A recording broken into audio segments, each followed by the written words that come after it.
Performance as usual. Morning தான் துபாயில் வந்து அவங்களுடைய ப்ரமோஷன்ஸ் பூஜ் கலீஃபாவில் வந்து படத்துடைய பேர் அதோடைய விஷயங்கள் எல்லாம் வந்து ஸ்க்ரீன் பண்ணியிருந்தாங்க. It's very inspirational. ஏன் அப்படி சொல்கிறேன்னா, துபாயில் பல வருஷங்களாக வேலை செஞ்ச ஒரு பர்சன் இன்னைக்கு புர்ஜ் கலீஃபாவில் அவருடைய பெயர் வருது அப்படின்றப்போ what an inspiration it is. What more can we ask for அப்படின்ற மாதிரி தான் இருக்குது. ஸோ நிறைய விஷயங்கள் நீங்கள் ஷேர் பண்ணணும் அப்படின்னு ஆசைப்படுறோம் சார். விஜய் சேதுபதி அவர்கள் please come on share a few words. வாங்க.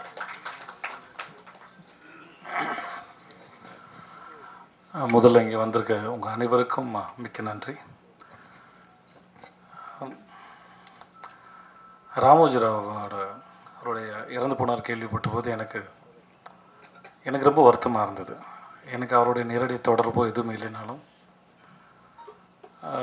புதுப்பேட்டை படத்துக்காக நாங்கள் அங்கே போனபோது அவ்வளோ பெரிய இடம், அவ்வளோ செட்டு, அவ்வளோ படங்கள் நடந்துகிட்டு இருந்தது.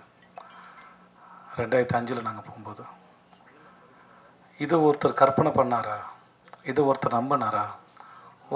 ஒரு ஸ்லம் வேணுமா, ஸ்லம் இருக்குது. ஒரு கோட்டை வேணுமா, கோட்டை இருக்குது. ஒரு பார்க் வேணுமா, பார்க் இருக்குது. ஃபார்மிங் லேண்ட் வேணுமா, ஃபார்மிங் லேண்ட் இருக்குது. எல்லாமே இருந்தது. சின்ன சின்ன பொருள்லாம் இருந்தது. பேனா முதற்கொண்டு எல்லாமே ராமோஜிராவுடைய அவங்களோட இது போட்டிருக்கோம். நான் ஆச்சரியம், இது வரைக்கும் இவங்க கொடுக்குறாங்களா?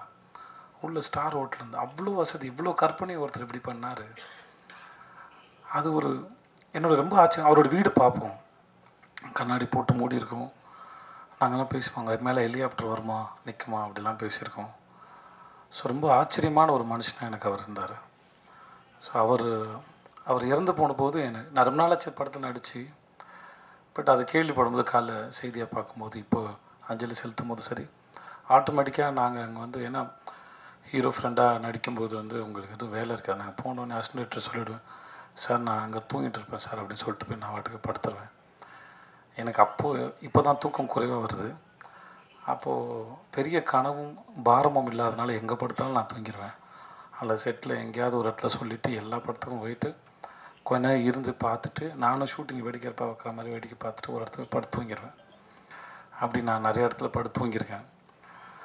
செல்வா சாரும் தனுஷும் கிரிக்கெட் விளையாட கூப்பிடுவாங்க. நாங்கள்லாம் விளையாண்டுருக்கோம் அவங்களோட சேர்ந்து. ஸோ அங்கே நிறைய இடத்துல கிரிக்கெட் விளையாண்டுருக்கோம். அங்கே வரலாறு ஷூட் நடந்தது. அங்கே போய் நாங்கள் அஜித் சாரை தூரமாக நின்று பார்த்துருக்கோம். ஹிந்தி படம் ஷூட் நடந்திருக்கு பார்த்துருக்கோம். இந்த மாதிரி நிறைய ஷூட்டிங் வேடிக்கை பார்த்துருக்கோம். சுற்றி பார்த்த மாதிரியே இருந்தது. நிறைய பேர் நிறைய அனுபவம் இருக்குது. ஒரு படம் தான் அங்கே பண்ணேன், ஆனால் நிறைய அனுபவம் இருக்குது. இன்றைக்கி அவர் இறந்து போயிட்டான்னு கேள்விப்படும்போது மிகவும் வேதனை அளிக்குது. இப்படி ஒரு கற்பனை பண்ண மனுஷன் நிறைய பேரோட கற்பனைக்கு வந்து உருவம் கொடுத்துருக்காரான்னு நம்புகிறேன். அதுக்காக மிகவும் மறந்துக்கிறேன். அவருடைய ஆன்மா சாந்தி அடையட்டும். அப்புறம் வந்து கம்மிங் டு மகாராஜா, இந்த நித்தில ட்ரெய்லர் வந்த உடனே ஒரு படப்படப்பான போது தெரிஞ்சிருக்கும். இந்த படத்தோடையும் இந்த கதையும் வந்து அதை யார் முறை பார்க்கும்போது சரி அவங்களுக்கு இந்த படத்தோட எக்ஸ்பீரியன்ஸ் வந்து முழுசாக கிடைக்கணும் அப்படின்னு. படம் பார்த்துட்டு அதோடைய கருத்து என்னவா வேணா இருக்கலாம் அவங்களுடையது. ஆனால் அவன் சொல்ல வருவது, அவன் உங்களுக்கு சொல்ல வருவதை தாண்டி அவன் உங்களுக்கு ஏற்படுத்த விரும்புகிற அனுபவம்னு ஒன்று இருக்குல்ல, அதுக்கு அவன் ரொம்ப மெனக்கெட்டுறான். அதை மட்டும்தான் அவன் பொத்தி பொத்தி பாதுகாக்கிறான். அது இவ்வளோ தெரிஞ்சிருமோ, அது தெரிஞ்சு இந்த ட்ரெய்லர் வர்றது கூட ப்ரொடியூசர் அவனுக்கு ரொம்ப நேரம் ஆர்கியூமெண்ட்டு, சண்டை, இது எதாவது ரிவீல் ஆகிடுமோ அப்படின்னு பயந்துகிட்டே இருந்தான். அதனால் நீங்கள் படம் பார்த்து விமர்சனம் சொல்கிற உங்கள் அனைவர்கிட்டையும் ஒரே ஒரு வேண்டுகோள், முடிஞ்ச அளவுக்கு கதையை ரிவீல் பண்ணாமல் நீங்கள் அது மேலே என்ன கருத்து வேணால் வைங்க. தயவு செஞ்சு கதையை மட்டும் ரிவீல் பண்ண வேணான்னு வேண்டி கேட்டுக்கிறேன். ஓகே தானே உனக்கு? ஸோ அது மட்டும்தான் அவனுக்கு இது. மற்றபடி அது படம் உங்களுக்கு பிடிச்சிருக்கு பிடிக்கல எதுவாக இருந்தாலும் அது உங்களுடைய விருப்பம் தான். என்னுடைய 50வது படம் அது மகாராஜா வாமஞ்சதில் வந்து நான் பெரும் மகிழ்ச்சி அடைகிறேன். அப்போது நித்தலன் மாதிரி ஒரு டைரக்டரோட ஒர்க் பண்ணுறதும் பெரும் சந்தோஷம். சுதன் சார் எதேச்சும் 25வது படம் அமைஞ்சது சீதக்காதி. சீதக்காதி என்னோடய 25வது படம் அமைஞ்சது என் வாழ்வின் பாக்கியம். அதே மாதிரி 50வது படத்தில் நித்தலோடு சேர்ந்து நான் மகாராஜான்னு ஒரு படம் பண்ணதும் என் வாழ்வின் சிறந்த அனுபவத்தின் பரிசு.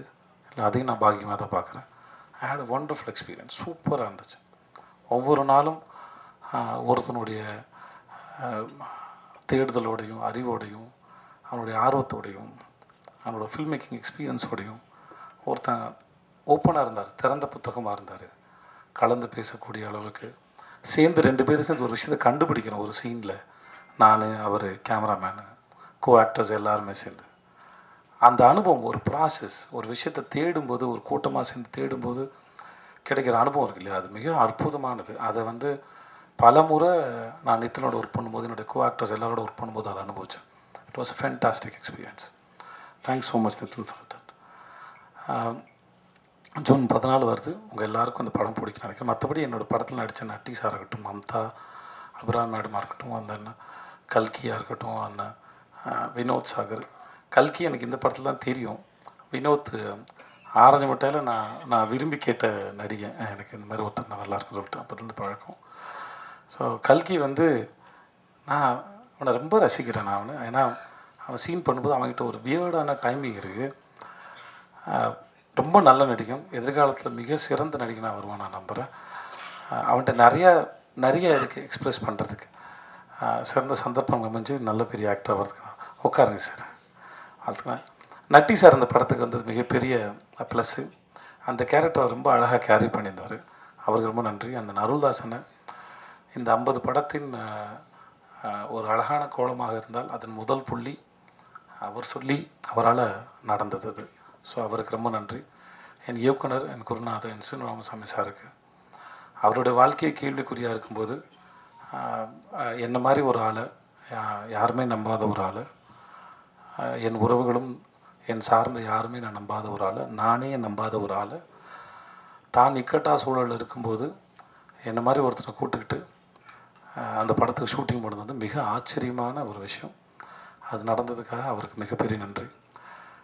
சிஜே பாஸ்கர் சார் என்னுடைய சீரியல் எனக்கு முதல்ல என்னை நடிக்கவே தெரியாத போது எனக்கு வாய்ப்பு கொடுத்து நான் துவண்டு போகும்போது ஒரு நாள் வந்து, உன் கண்ணும் சிரிப்பும் நல்லா இருக்குடா, உணர்ந்து நடித்தா நீ நல்லா வருவேன்னு என்னை ஒரு நாள் சொன்னார். ஸோ அவருக்கு மிக்க நன்றி. நிறைய பேர் எனக்கு உதவி பண்ணியிருக்காங்க, நிறைய பேர் சொல்லி கொடுத்துருக்காங்க. சின்ன சின்ன விஷயம். இந்த 50 படங்கிறது ஒரு மாலையாக இருந்தால் அது ஒவ்வொரு மணியும் இங்கே இருக்கிற அத்தனை பேராலையும் கோர்க்கப்பட்டது. அது ப்ரெஸ்ஸு, மீடியா, நண்பர்கள், படங்கள், இயக்குனர்கள் எல்லாராலையும், எல்லார்கிட்டேருந்தும் நான் ஏதோ ஒன்று கற்றுக்கிறேன். அது என் மேலே வைக்கிற விமர்சனமோ பாராட்டோ திட்டோ எதுவாக இருந்தாலும் என்னை அது யோசிக்க தான் வச்சது. நம்மளை யோசிக்க வைக்கிற எந்த விஷயமும் நம்மளை முன்னெடுத்து தான் கொண்டு போகுங்கிறது நான் அறிந்து உணர்ந்த உண்மை. ஸோ இந்த 50 படமாக என் கூட இருந்த, எனக்காக பேசுங்க, இல்லை என்னை திட்டி என்னை உணரணுங்கிறதுக்காக சொல்ல வச்சதாக இருக்கலாம், இது மாதிரி கடுமையான விமர்சனமாக இருக்கலாம், பாராட்டாக இருக்கலாம், நான் எல்லாத்தையும் சமமாக பார்க்கிறேன். அதை கொடுத்து உங்கள் அத்தனை பேருக்கு மிகப்பெரிய நன்றி. Thank you so much. Mamta, Abirami and Philomin, boys, Manikandan, sorry. நான் வந்து துபாயில் இருக்கும்போது 2 படத்துக்கு ஃபோட்டோ அனுப்பினேன். ஏதோ சும்மா குற்றாம்போக்கில் சினிமாவில் ரொம்ப சுலபமாக தெரியுது நடிகர் ஆகிடலாம் அப்படிங்கிற ஒரு எண்ணம் அப்படின்னு நான் நினைக்கிறேன். அதனால் துபாய் வேலை தேடும்போது நான் ஒரு வருஷம் ஜிம்முக்கெலாம் போய் கொஞ்சம் ஒல்லியெல்லாம் நல்ல ஒல்லியாக இருப்பேன். அது இப்போது 5 ஸ்டார் படத்துக்கும் பாய்ஸ் படத்துக்கும் ஆர்டிஸ்ட் தேடுறான்றப்போ 2 படத்துக்கு நான் ஃபோட்டோ அனுப்பியிருந்தேன். நான் அங்கேருந்து அனுப்பியிருந்தேன் ஒரு ஃபோட்டோ. நான் சித்தார்த் சார் சந்திக்கும் போது அதை சொல்லியிருக்கேன். மணிகிட்ட சொல்லியிருக்கேன்னு நினைக்கிறேன், தெரியல, சொன்னான்னு தெரியல. அப்புறம் மணியை வந்து என் ஃப்ரெண்டு கடை, அங்கே மது கடைன்னு ஒன்று இருக்குது, அந்த வாத்தியார் தோட்டம் கார்னர், அங்கே ரொம்ப நாள் காலேஜ் படிக்கும் பொழுது அவன் ஃப்ரெண்டு கடை, ஸ்டேஷன் கடை, அங்கே போய் நாங்கள் நின்றுருக்கோம். பல முறை மணியை பார்த்துருக்கேன். இந்த பையன் பாய்ஸ் நடிச்ச பையன் தானே அப்படின்னு பார்த்துருக்கேன். ஒரு நாள் எதேச்சியாக பார்த்த ஒரு இன்டர்வியூ, எனக்கு என்னமோ ஒருத்தன் வந்து இனிமேல் இந்த வாழ்க்கை எவ்வளோ பயமுறுத்தினாலும் நான் பயப்பட மாட்டேன்டா அப்படின்னு ஒருத்தன் ரியலைஸ் பண்ண மாதிரி இருந்தது அந்த இன்டர்வியூ. பெரிய பூதம் பேயினா அது வாழ்க்கை தான், இது என்ன பண்ணுன்னே தெரியாது. எப்படி நேற்று இருந்த நொடி இன்றைக்கி இல்லை, அடுத்த நொடியும் கேள்விக்குறியாக இருக்குது. ஸோ அதில் ஆச்சரியம் நடக்குமா இல்லை ஏதாவது நடக்குமா, பயமுறுத்துமான்னு கூட தெரியாது. அப்படி இனிமேல் அந்த இன்டர்வியூ பார்க்கும்போது எனக்கு இருந்த ஃபீல் வந்து நான் ரொம்ப அட்ராக்டிவாக இருந்தது. ஒருத்தர் உட்காந்து கண்ணாடி போட்டுட்டு பேசினது, வீட்டில் அம்மா சமைச்சு, இந்த வாழ்க்கை ரொம்ப அழகாக. இப்போயோட தென்கட்சி கோ சுவாமிநாதன் அவருடைய கதை ஏதோ கேட்ட மாதிரி கொஞ்சம் ஞாபகம். நண்பர் ஒருத்தர், அது அரைகுறையாக தான் ஞாபகத்தில் இருக்குது, பட் மழை பெய்யும்போது உட்காந்து பக்கோடா சாப்பிட்றது பிடிக்கும். அப்புறம் வேலையெல்லாம் முடிஞ்சு ரிட்டையர் ஆனதுக்கப்புறம் இப்பயும் அவர் மழை பெய்யும்போது உட்காந்து பக்கோடா சாப்பிடுவார்ன்றபோது அது எவ்வளோ அழகாக வாழ்க்கை சாதாரணமாக எடுத்துக்கிறது இல்லை. அது வந்து இட் வாஸ் பியூட்டிஃபுல். நான் அந்த மாதிரி மழை பெய்யும்போது பக்கடா சாப்பிட்ற ஒரு ஆளாக தான் அந்த திருநீரில் மணிகண்டன் பார்த்தேன். எனக்கு அது ரொம்ப பிடிச்சிருந்தது. நான் உதவி பண்ணணும் இல்லை காப்பாற்றணுன்ற எந்த எண்ணமும் கிடையாது. அதனால் அந்த ஸ்டேட்மெண்ட்டில் ஒரு ரொம்ப இன்ட்ரெஸ்டிங்கான பர்சனாலிட்டியாக இருந்தாப்புல. அதனால நான் நித்தில்கிட்ட சொன்னேன் நான். ஏன்னா திறமை இல்லாத யாரும் வாய்ப்பு கொடுத்து வளர்க்கவே முடியாது. அதை நான் நம்புகிறேன். நான் அந்த மாதிரி ட்ரை பண்ணி தோற்றும் போயிருக்கேன் நிறைய பேருக்கு. ஸோ அதனால் என்னுடைய இத்தனை வருஷம் அனுபவத்துலேருந்து சொல்கிறேன், அந்த மாதிரி யாருக்கும் திறமை இல்லாத புரிதல் இல்லாத யாருக்கும் சந்தர்ப்பம் ஒன்று வாழ்க்கையில் மேலே கொண்டு வருது. அவர்களுக்குள்ள என்ன தேடல் இருக்குது, அவர்கள் என்னவா புரிஞ்சுக்கிறாங்க, அவர்கள் என்னவா பார்க்குறாங்க ஒரு விஷயத்தை, அதை வச்சு தான் ஒவ்வொருத்தருடைய வாழ்க்கையின் முன்னேற்றமும் இல்லை பின்னடைதலும் இதுவாக இருக்குது. நான் இன்றைக்கி மேலே கீழே என்னவாக இருந்தாலும் செய்த தவறுகளும் புரிதலும் ஏதோ ஒரு காரணத்தில் நான் ஒரு ஆளாக இருக்கிறேன். அது நான் கிரேட்டோ சாதாரணமாக எனக்கு தெரியாது, பட் அதுதான் நினைக்கிறேன். ஸோ மணிகண்டனை பொறுத்த வரைக்கும் அவரோட புரிதல் வந்து என்னை ரொம்ப அட்ராக்ட் பண்ணுச்சு வாழ்க்கையில். அதுவும் அப்புறம் நடிகராகவும் சரி, கூட சேர்ந்து நடிக்கும் போதும் சரி, எந்த தொந்தரவும் இல்லை, புரிஞ்சுக்கிறாரு, அதை பெர்ஃபார்ம் ட்ரை பண்ணுறாரு. இந்த பயம் மரியாதை இல்லை கன்ஃபியூஷன்ஸ் நடுக்கும் இது எதுவுமே அவருக்கு நடிக்கும் போதெலாம் இல்லை. சூப்பராக ரொம்ப டேரிங்காக கேமராவையும் கூட இருந்த நடிகரையும் கதாபாத்திரத்தையும் இயக்குனரையும் எதிர்கொண்டார். மிக பிரமாதமான நடிகை. இந்த படத்தில் அவரோட நடித்தது ரொம்ப பெரிய சந்தோஷப்பட்டேன் காரணத்தில். ஸோ இந்த 50 படம் 50வது படம் மகாராஜா. நித்தில் மாதிரி ஒரு இயக்குனர். ஃபிலோமின் வந்து நான் மாஸ்டர் பண்ணி முடித்தோடனே அவன்கிட்ட சொன்னேன், எனக்கு சில சமயம் நான் ஒரு கணக்கு போட்டு நடிச்சிருப்பேன். சில இடத்துல எடிட்டிங்கில் வந்து ரிதம் மிஸ் ஆகிடும், அந்த சீனில் நான் சொல்ல வந்த மூடுக்கு இதுவாகிடும். அதனால் நான் முடிஞ்சால் எடிட்டர்ட்டையும் டைரக்டர் மட்டும் சொல்லுவேன், என் சீனு கொஞ்சம் என் ரிதம் மட்டும் பார்த்து கட் பண்ணுங்கள், இல்லாட்டி ஜம்ப் அடிக்காமல், எனக்கு ஜம்ப் அடிக்காமல் இருந்தால் போதுமானதாக இருக்கும். ஸோ மாஸ்டர் பண்ணி முடிச்சோன்னே அவன் செட்டுக்கு ஒரு வந்தான். அப்போ அவன்கிட்ட சொன்னேன், என் சீனை மட்டும் பார்த்து கட் பண்ணுப்பா, எல்லாத்தையும் வைக்கணும்னு அவசியம் இல்லை, உங்களுக்கு எது வேணுமோ வெட்டுங்க, ஆனால் அந்த ரிதம் போகாமல் மட்டும் வெட்டுங்க அப்படின்னு சொல்லி கேட்டுக்கிட்டேன். அது முடிச்சுட்டு அப்போது என்கிட்ட வந்து கேட்டான், ஆனால் நான் வெட்டினது உங்களுக்கு தெரிஞ்சுதான்னு. சத்தியமாக எனக்கு தெரியவே இல்லை, எங்கே கை வச்சான்னு கூட தெரியல என் சீனில். ஸோ அவ்வளோ பிரமாதமான ஒரு டெக்னீஷியன், நித்திலனுடைய நெருங்கிய நண்பன்.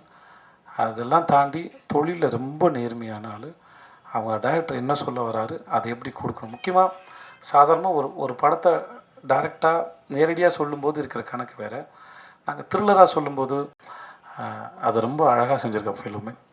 ஸோ உனக்கு என்னோடய வாழ்த்துக்கள். என்னோடய கேமராமேன் அவன் பேர் அருண் புருஷோத்தம் இல்லை, தினேஷ் புருஷோத்தம் சின்ன பையன். டப்பிங் அப்போ அவங்க அம்மாவோட வந்தாங்க. அவங்க அம்மாவுக்கு வந்து அவங்க பையன் மேலே அவ்வளோ பெரிய கனவு இருக்குது, ஆசை இருக்குது. நான் சொன்னேன், உங்கள் பையன் பெரிய அறிவாளிமா, ரொம்ப நல்லா வருவான், அவனோட ஒர்க்கு பார்த்து அவங்க அம்மாவுக்கு என்ன பெரிய சந்தோஷமாக இருக்குன்னு நினைக்கிறேன். அவங்க அம்மாவுக்கு திரும்பி நான் சொல்லிக்கிறேன், உங்கள் பையன் பெரிய திறமைசாலி அண்ட் அறிவாளி, அவன் நிஜமாக பெரிய ஆள் வருவான். Dinesh and thank you so much. நான் எங்கள் மியூசிக் டைரக்டர், அவருக்கும் மிக்க நன்றி. டெய்லரோட அவர் கொடுத்த பேக்ரவுண்ட் ஸ்கோர் வந்து நான் ரொம்ப சந்தோஷமாக இருந்தது. ரொம்ப நன்றி அவருக்கும். மிக்க வந்தது எல்லாருக்கும் ரொம்ப நன்றி. தேங்க்யூ.